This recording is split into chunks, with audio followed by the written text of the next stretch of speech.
You should have seen the way that you bloom. I think I saw your face in. Hello and good day everyone. My name is Eden Joy Bidamon, and now we will be discussing about the principles of normal development, wherein human development follows a pattern and all individuals follow this pattern of normal development, which is predictable at a certain stage.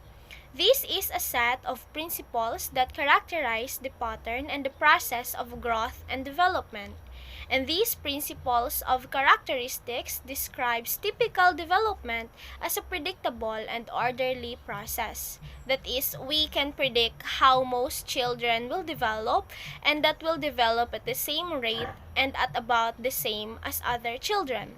Although there are individual differences in children's personalities, activity levels, and timing of developmental milestones such as ages and stages, the principles and characteristics of development are universal patterns.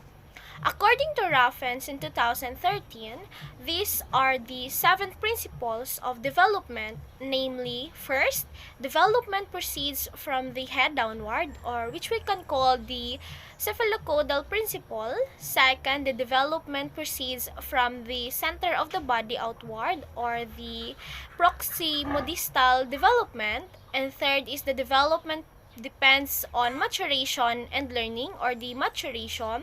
Fourth is the development proceeds from the simple or the concrete to more complex. Fifth is the growth and development is a continuous process. And sixth is the growth and development proceeds from the general to specific. Lastly, the 7 is there are individual rates of growth and development.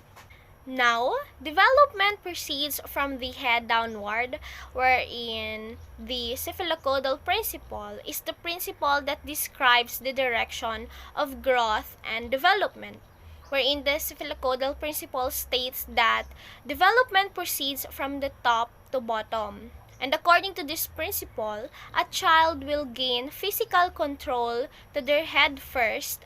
After this, physical control will move downward to the arms and lastly to the legs.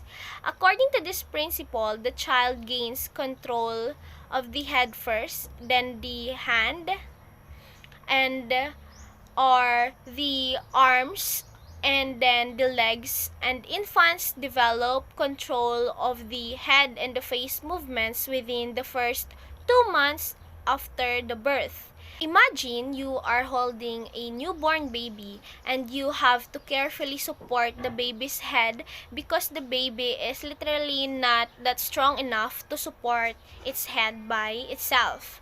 By the time the child is, for instance, 2 months already, 2 months old, it will develop enough strength to hold its head up on its own and control its facial movements.